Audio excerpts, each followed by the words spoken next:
Do you remember these words? Because I just went very fast while going through explanation of these words. Do you remember Edgar taking Gloucester to the cliff, Dover? Yes, Do you ma'am. remember that? Yeah. Yes, ma'am. Gloucester is blind and he wants to die, and he is requesting the man who is. Can you all hear me? Yes, ma'am. Yes, ma'am. Yes, ma'am. Yes, ma'am. Okay, so Gloucester, some of you have not switched on your videos. Still, some girls are left. You can do it for 2 minutes. So Gloucester is blind, right? And he has requested a person to take him to the cliff, and from where he can take a jump and can commit suicide, right? On the way, these two people, they meet Edgar, and Edgar recognizes his father, and he requests that man to leave Gloucester to him, and he says that he will take Gloucester to the mountain cliff. And actually he's not taking him to the cliff, he's taking him to plain land. Okay, because he doesn't want his father to jump and die, so he's taking him to the flat land. And there he is asking Gloucester that from here he can take a jump, and Gloucester faints on that same level ground. And when he wakes up, Edgar pretends that here he has met another man, and he is Gloucester is very much alive because God wants him to live, right? So before this incident takes place, Edgar says something to his father. Father does not know this is his son speaking, right? So these are the words that Edgar tells his father. Okay, ripeness is all. Now this is in Act 2. This is quite early. Just the thing just skipped from my mind. I don't know why, but we'll come to that.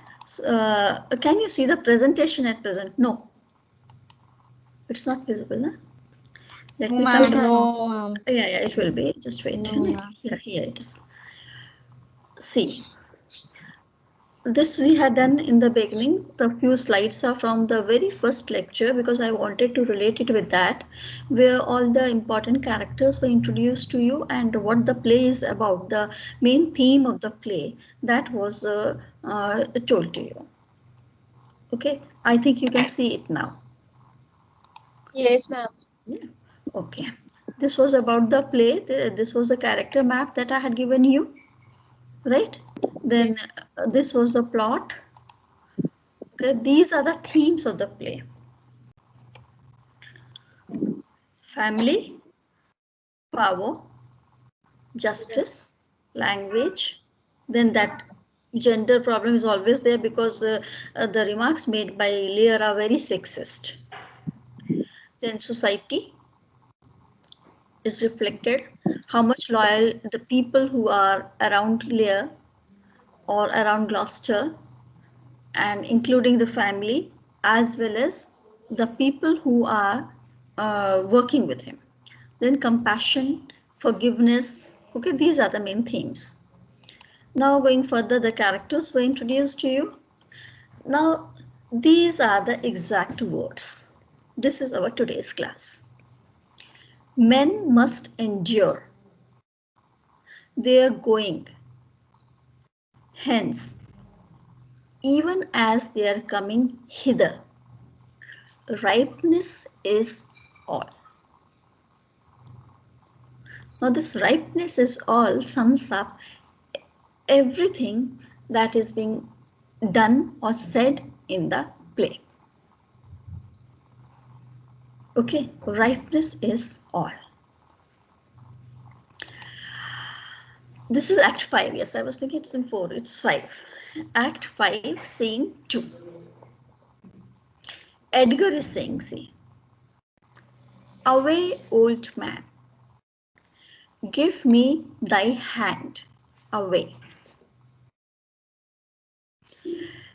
King Lear hath lost, he and his daughter Jen. All these things King Lear has lost, his kingdom and his daughters. Give me thy hand, come on. That means do not die, away. Let's go to King Lear, he's saying. Don't die, away. Old man, his father.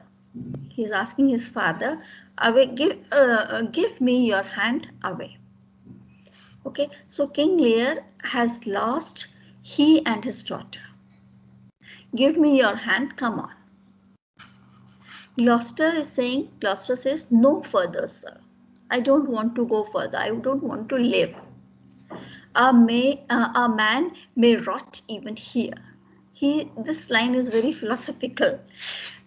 According to him, human beings are born here to rot because one day they have to die. Got it? So man, and then he says that it doesn't make any difference where a man rots. Rots means lives.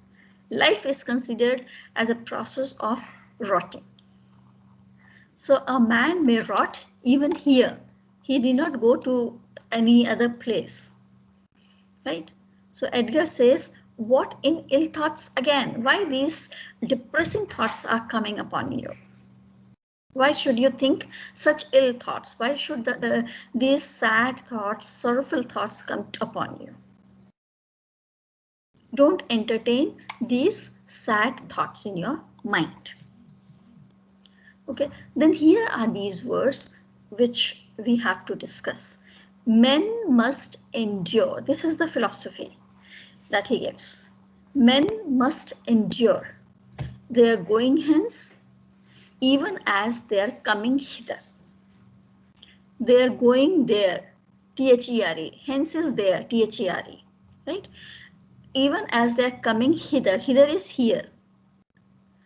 This process of coming into this world and leaving this world, this goes on.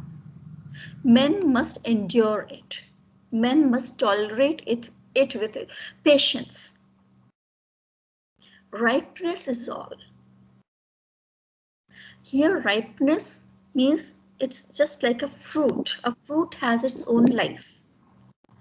It's a flower, then it becomes a fruit, and this fruit is unripe in the beginning. It's green, it's not colored, and gradually there's no juice in it, and gradually as it ripens, it becomes softer. It becomes more colorful, it becomes more juicy. Yes. Ma'am, basically they are connecting it with life cycle. Yes, he's talking about life cycle, yes. Okay, so ripeness is all. The fruit becomes juicy only after it has gained some experience, after it has lived for a while. Come on, Gloucester, and that's true too. He says, okay, what you are saying is also true. So men must endure. So these lines are wherever in life, in different circumstances that we have to go through. These lines give answer to all these questions. Why this human struggle? In life, all humans have to struggle. They have to fight for their survival, and there are so many ups and downs that come in life. Okay, so these lines, they become very precious then, of King Lear. And these words are spoken by Edgar. Men must endure, they are going hence even as they are coming hither. Ripeness is all. Come on. Okay. Yes, Ma'am, how does these lines sum up everything in the play? You said. Yeah, we will discuss this how. Okay. We are just gradually proceeding towards it. Okay, ma'am. So coming hither is birth. Going hence is death. We come in this world. You know, in one more, there's another play of Shakespeare where he says that life is a walking shadow. You know? that life is a walking shadow that shreds and frets an hour on the stage and then is heard no more. These are the lines in one of the plays of Shakespeare. Life is a walking shadow, there he says. It's just a shadow. That means shadow is not a real thing. You know, you can relate these lines of Shakespeare with our Hindu philosophy as well, where we say that Jeevan Maya hai. Right? So life's a walking shadow in that play, he says. Life's a walking shadow, a poor player. This is also, he says, that life is a walking shadow, a poor player that shreds and frets an hour on the stage. Life is so short, just an hour. And here in this, on this earth, we have come to play, to do a drama. Okay, and that shreds and frets, just moves about and does something which is all irrelevant if you see on a larger canvas, because life is not from birth to death itself, right? That shreds and frets an hour on the stage and then is heard no more, and then finally man dies and no one hears about him. This is what he says in some other play. You can find out these lines. So this is what here it is said, coming hither here means birth and going hence means death. These are the two experiences that we human must undergo. Each and every, whether he's a king, whether he's a beggar, whether men or women, right? Tree, animals, not only humans, here it's humans, as he says, but you know, it stands for anything that has life, has to go through two experiences, that is birth and death. Irrespective of caste, color, creed, money, all have to go through birth and death. Got it? There is no choice. They must be endured. Endured means with Able patience. to tolerate. Yes, with full patience, with full strength, we have to, strength is also required. We have to, with full courage, it has to be endured. There is no choice. Birth gives pain, death gives pain, and both have to be endured, and everything that comes in between these two, starting point and end point. Then the 9-month journey in the womb, that is also a life of an embryo, life of 9 months. After that, new one is born, right? So this 9-month journey in the womb brings infant to the stage of ripeness, when that embryo is ripe. Okay, when that embryo is ripe, full fruit is born. It is ripe. In the similar way, towards the death, whatever one has endured in life, that all these experiences, they make a person ripe. Okay, so that, Ma'am, ripe means mature. yeah, yes, got it. Mature is a term that when we use, it's a general term, and it can be for anything. You know, you gain maturity for dealing with the people. It's you know, experience is a very general term, so I Yes, ma'am. called it experience. But yes, of course, you can say maturity also. Okay, ma'am. Okay, Yeah, ma'am. so In a way, it means, ma'am, Shobna, it means like growing up, like a it's fruit growing up. grows. Yeah, ripeness from the trial of birth. Trial means it's a struggle. Birth is also, a child has to struggle in order to come to this world. Okay, there the infant, in order to be born, also has to struggle. He has to endure that pain. Okay, it is not that easy, in an easy way birth takes place. Child has to fight in order to come to this world. Trial of birth. And then an exit from the pre-existing state. That is the death of an embryo, in a way you may say. That the first state, the state of being an embryo, that ends there. And then an infant is born. In the womb, it is called embryo. Then embryo matures, it becomes ripe, and then it has to struggle in order to, that is the end point of embryo and the birth of the infant. Then the decades-long journey of life shapes human for the moment of going hence. A man, whole of his life, he prepares for his death. The decade-long journey of life. The man may live for 50 years, 100 years, or whatever his life is, whatever his longevity is, right? It shapes the person for death. What way he goes, how mature he is on his death. Is he really ripe? Death is departing. This does not mean that each and every person is ripe on his death. Death is departing from life to that mysterious void beyond death. What happens after death? We humans, we do not know. It is mysterious to us. We know that there is some kind of emptiness, void. After death, there is emptiness, and this emptiness is mysterious. Okay? Yes, ma'am. It will be more Yes, clear as we progress. Then through the harrowing experience, you know how harrowing experiences Gloucester has, or Lear has. He's blinded, so much of violence takes place. Lear has to leave his kingship, he has to face the storms. He walks about naked and with his those flowers, crown made of those weeds on his head, right? So these harrowing experiences, through these experiences, what is happening? The soul is maturing, both of Gloucester and Lear.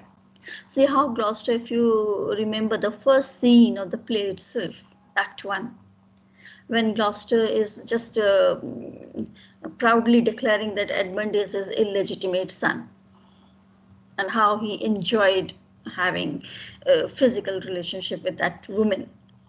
Okay, from that kind of arrogance and pride to his becoming blind and wishing to die, feeling that he has nothing in this world for him. So what led him to that stage? These harrowing experiences, what his sons did to him.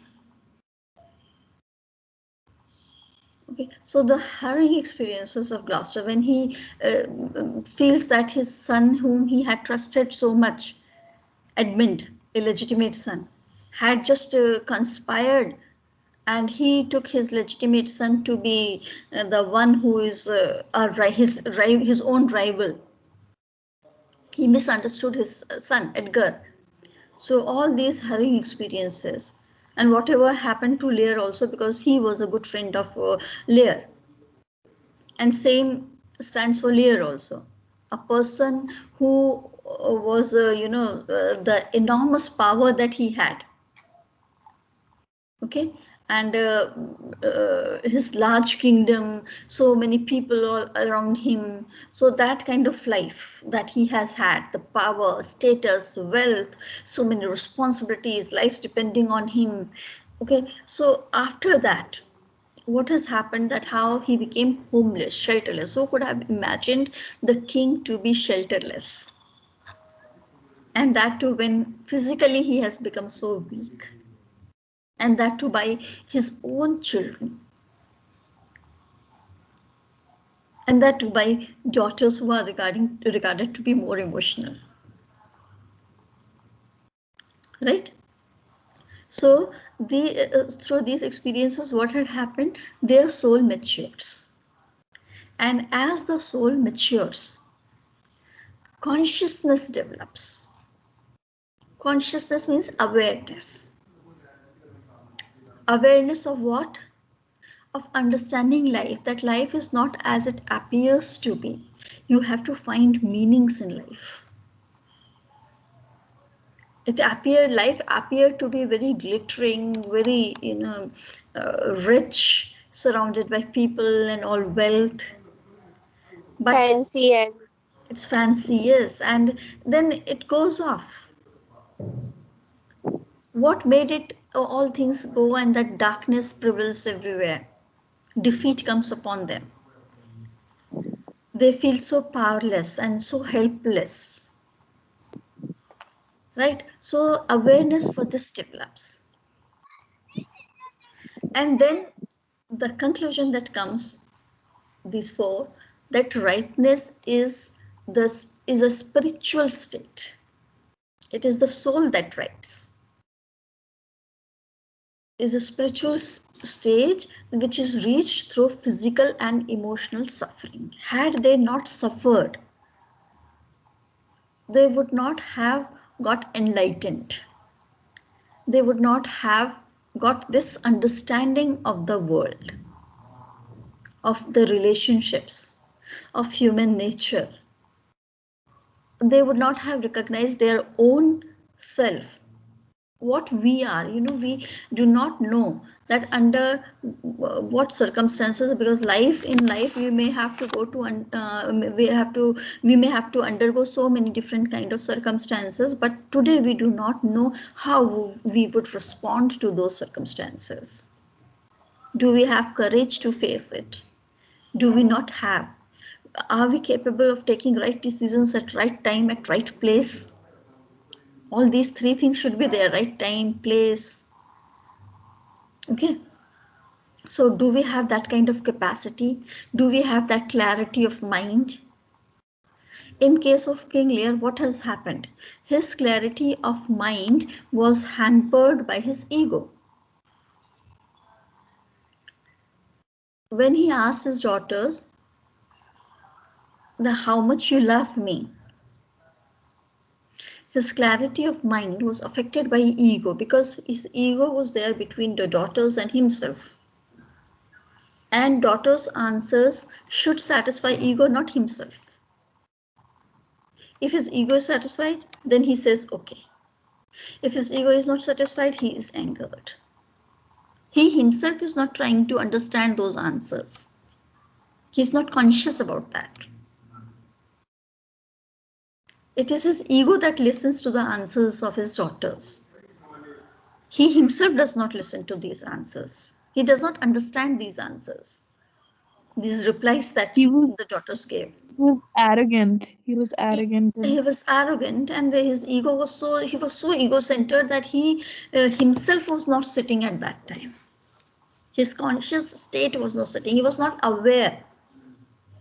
And although he was 80 years old, even then. Yeah, and when you are asking some question to any person, you have to be open-minded. Open-minded means you have to listen to what the person is saying. It is not that I have set an answer within myself and then I am asking you a question, and if you don't give that same answer, I say you are wrong, because I have just built up, constructed an answer in my own mind. Ma'am, means he was quite rigid in his decisions and Yes. thoughts. Yes, very rigid. One needs to be more flexible. One needs to be flexible. One has to have an open mind in order to listen to what other person is saying. But what he is doing, he has made up the answer that the answer of the daughter should be that I love you the most. This answer he has prepared within his own mind. And whoever will give that answer is the right answer. Otherwise, it's the wrong answer. With an open mind, he would not think that what are the meanings beyond these words, behind these words. Right? So that means he is not ripe, he is not mature enough. A mature mind would, or the experienced mind would wait. Even if such a question is being asked, then he would wait for the answers. He would not prepare the answer before time in his own mind. But it is his ego. And see what happens with the daughters also. Cordelia, though she is young, but we can say that she has that kind of ripeness. Now we shall talk about Cordelia later, but let's come to Gloucester, because at present we are just analyzing Lear and Gloucester. Gloucester had to undergo physical blindness and lose all his status to attain ripeness. See, with his eyes he could never recognize that Edgar cares for his father.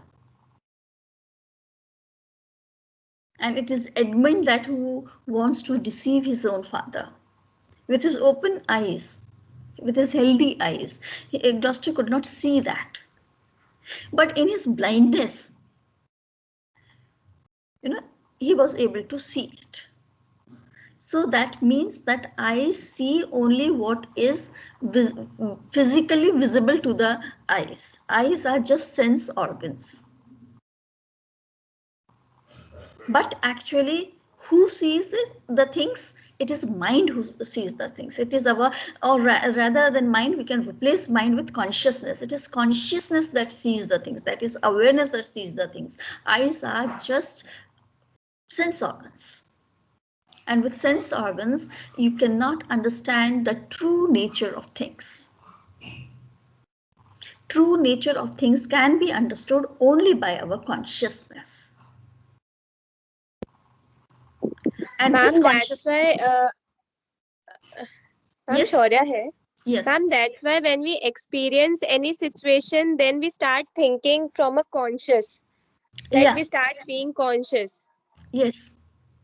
Yes, and at the same time, we are not, we do not have preconceived notions. Hmm. If you have preconceived notions, some beliefs will not let you let you work with your consciousness. You can work with your consciousness then only you when you will don't have see, any beliefs. ma'am, when you have preconceived notions, you see what you want to see, what you have Yeah, already thought about that thing. yes. So Lear has preconceived notions because he is a man of ego. And it is ego that blinds him. Yes, ma'am. And same is the case with Gloucester. It is ego that had blinded him, so these physical eyes were not able to see that which of his children cared for him, who cared for him, and who was ready to deceive him in his old age.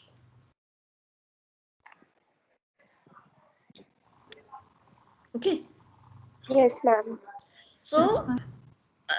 and when they have when these physical when eyes are gone, when home is gone, when mind has become insane, even mind has become insane, case of Lear, then comes ripeness. So consciousness is something which is beyond mind also, you may say.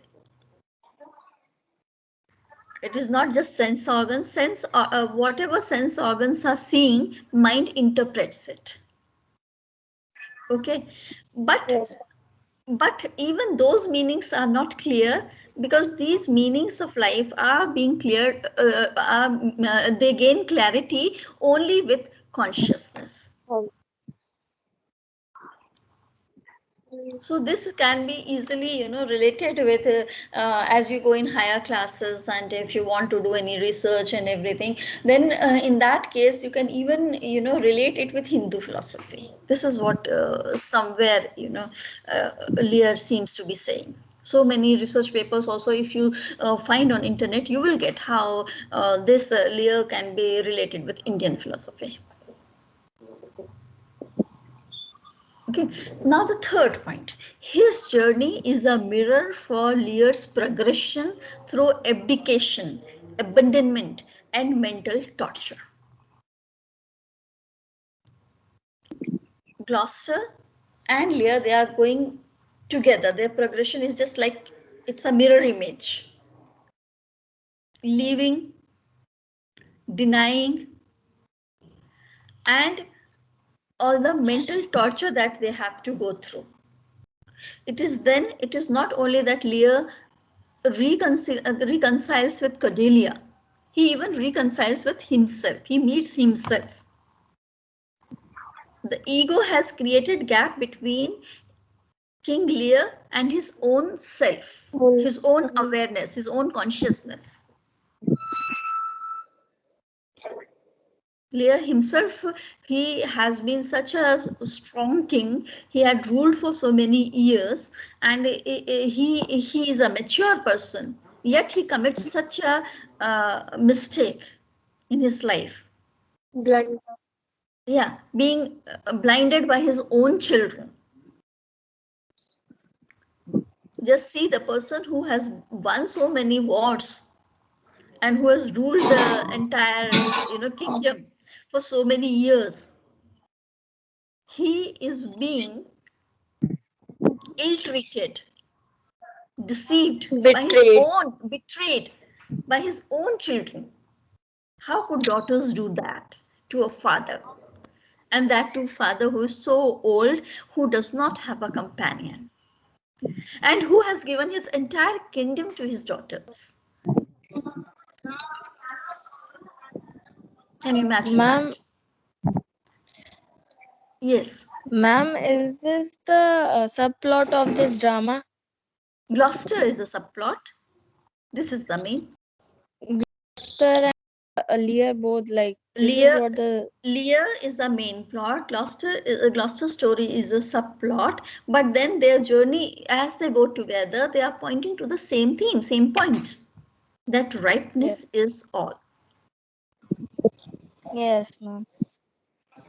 Right? So ripeness marks an idealized state of closure of life. When life is at the closure, when life is close to death. Death gives closure to the life, but life will get a peaceful closure only when you meet death with ripeness. And Lear meets death with ripeness, Gloucester meets death with ripeness. That is the idealized state of closure. Goneril's is not an idealized state of closure. Regan's is not an idealized state of closure. These are all petty beings who have betrayed their father. They are true to none. See the basic nature of a human being. One who is true to one will be true to everyone, because honesty is there in the veins of that person, in the innate nature of that person is honest. For example, in case of Edgar, you see, or in Cordelia. case of Cordelia, you see. Yes, ma'am. But if Cordelia is a very loyal and very dedicated daughter, she is, as a wife also, she is so dedicated.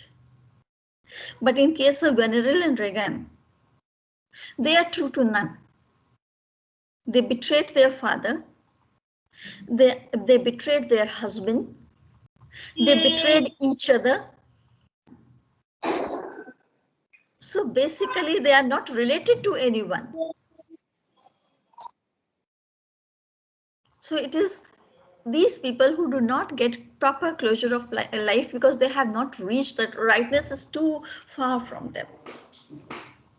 Ma'am, can we say that Gloucester also reached ripeness? Yes, yes, they both, Lear and Gloucester.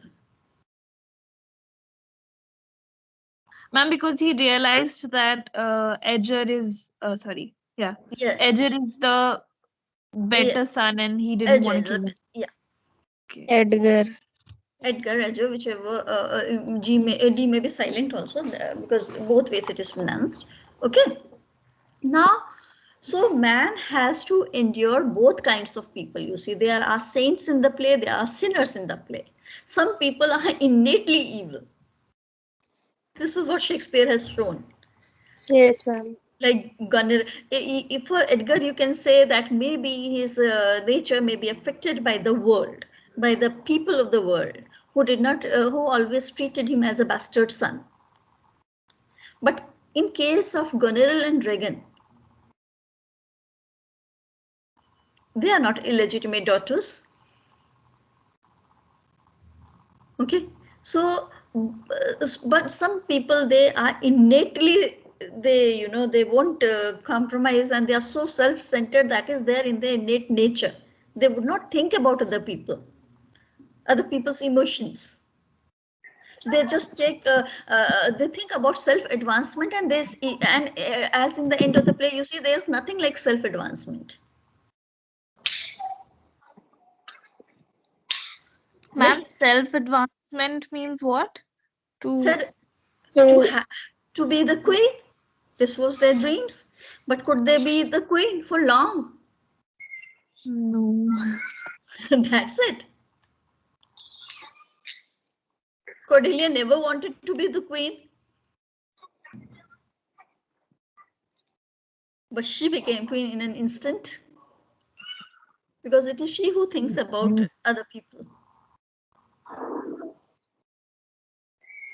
Right? Okay, ma'am. So, So self-advancement is like greed to become yeah, when self-advancement is not bad, if a person is not becoming, self-centered and self-centered. selfish. Yeah, yeah, Okay. Okay. ma'am, self-advancement in positive direction is something else, and in a wrong direction, it is something else. yeah.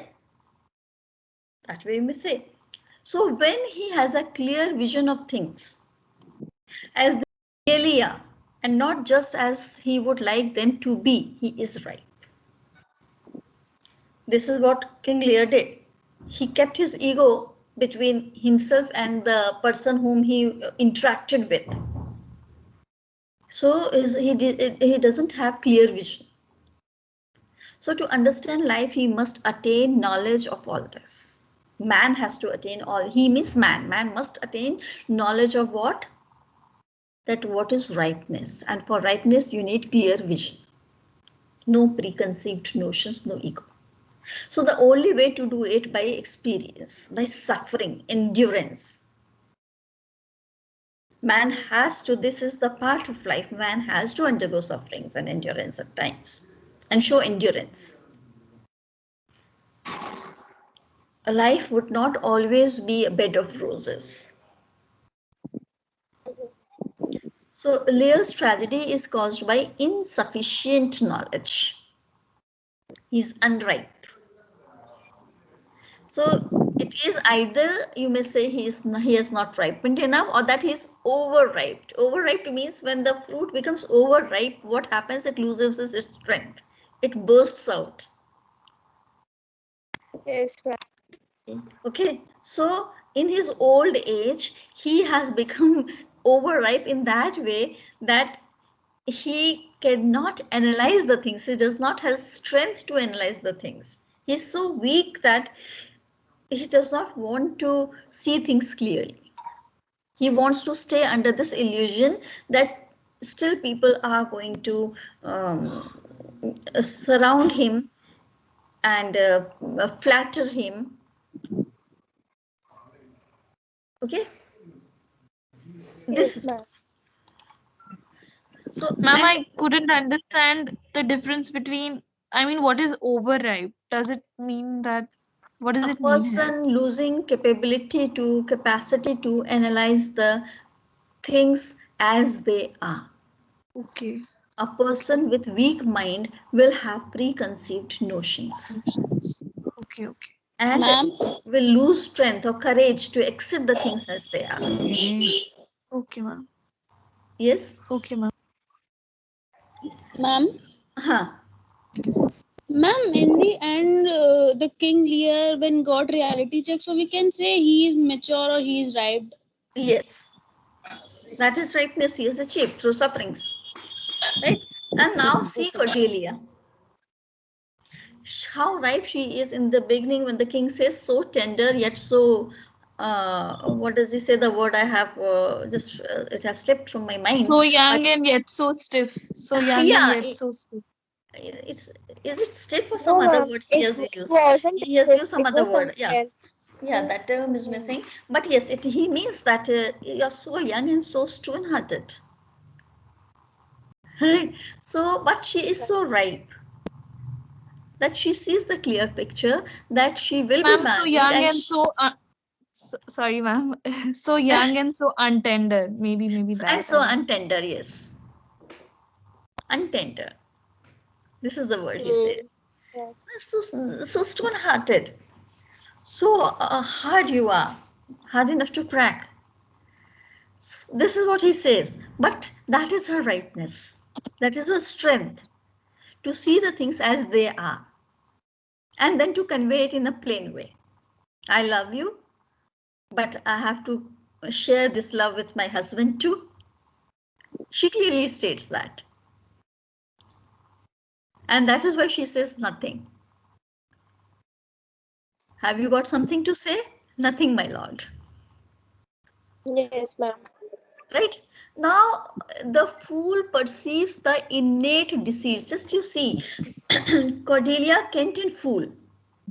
The inner ripeness of Cordelia, Kent, and Fool are juxtaposed to the lack of mellowness in Lear. This is the wrong step that he is taking, and then he is banished, but he does not surrender before King Lear. Right? Fool is the wisest person in the play. And he also points out to the mistakes of King Lear. He is the one who can understand the deceits of Goneril and Regan, and he is the one who recognizes the true merits of Cordelia.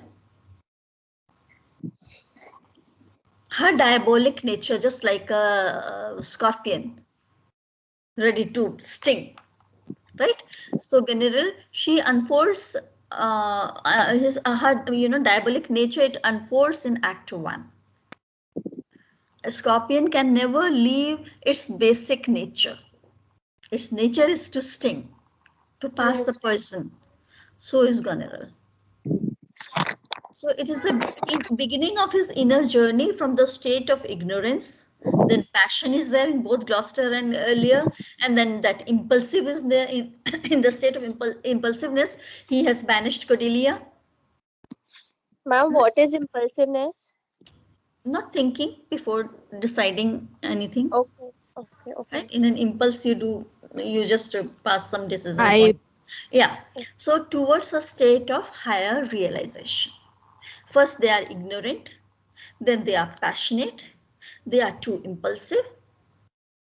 And from this stage, that is so unripe they are, from that stage they go to higher realization. And it dawns on Lear the difference between Cordelia's genuine nothingness and the empty platitudes, whatever the daughters are saying. Okay. So, oh, most small fault, how ugly didst thou in Cordelia show? He himself says that I have committed such a fault. It's so ugly in the way I treated Cordelia. I should not have done this to Cordelia. Ma'am, but what is like a small fault? Small fault, just a silly question that he is asking. How much do you love me? Such a silly question. Because it hadn't been silly if it has been just with small young children, you're asking such a question, but it is in court he is asking, before dividing his kingdom he is asking. So this is such a silly question. Yes, ma'am. Right? On the basis of such question, such a large decision should not be taken. Divided kingdom. So serious decision. Yeah. Okay. So this is what we have done today. We discussed just 3 words. Ripeness is all. Ma'am, and this last point, how ugly did Thou, Cordelia? this fault seemed so ugly in Cordelia. Means the whole scene became so ugly with this simple, small question. Such a silly question, and see the ugliness that it created. Okay, ma'am. Right? So yes. this is what I wanted to share with you today. Ripeness is all. Men must endure. Coming hither. And going hence. Yeah. And ripeness. Come on. This is what. Ma'am, oh, the oh most small fault, how ugly this thou in Cordelia show. I remember King Lear was saying this to Gondrel, so it might mean that he was saying that as compared to what you did, Cordelia's fault was very small, and you have shown me what Cordelia did wasn't as ugly as Cordelia has done no fault. has. Sorry, ma'am. What are you saying? Cordelia, there's no fault in Cordelia.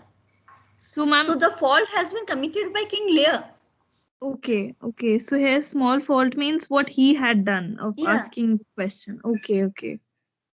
Okay. I thought he was How ugly did you in Cordelia show? Hmm. You means he whom is this you addressed to? Oh, most small fault. He's addressing his fault. Oh, Okay. most small fault. How ugly did thou in Cordelia show? Okay, okay. Okay, ma'am.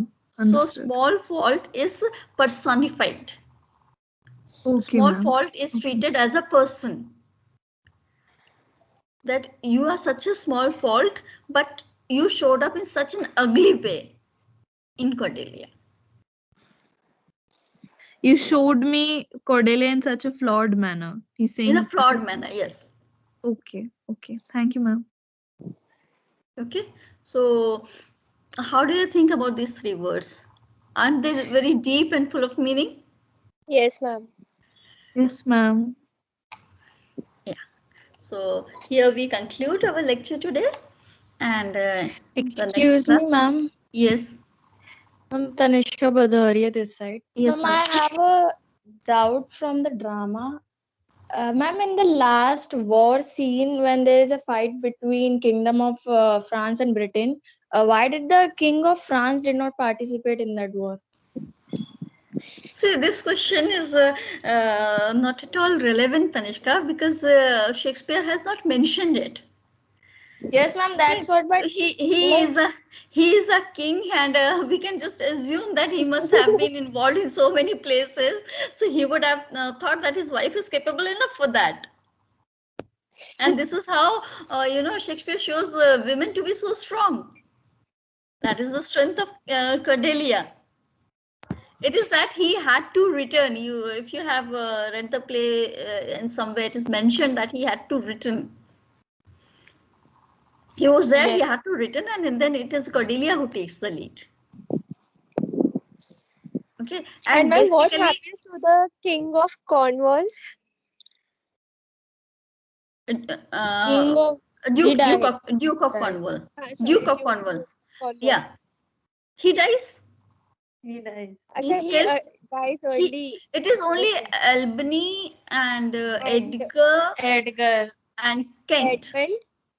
and Acha, Kent. left. These three were left These three alive. were alive. They survived. Yes. So such an ugly way, this small fault showed that three have survived because King Lear was not ripe enough. Gloucester was not ripe enough. Then ma'am Kent even leaves like he says that I am after my master, so I'll also leave. Yeah, the world. he doesn't take the kingdom when he is given. He's offered that he can be the king now, but he doesn't accept it. Kingship. He leaves Then the place. Edgar becomes the king. Yeah. Okay. Okay, ma'am. Okay And then. ma'am, Yes, one ma'am. more thing, ma'am. Can from tomorrow can you take the class from 12 o'clock? Sure. Okay. Thank you, ma'am. Okay. Okay. Okay then. Bye. Bye. Okay. Bye. Bye, Thank you, ma'am. Bye. Bye. Thank you, Thank you, ma'am. ma'am. Most welcome.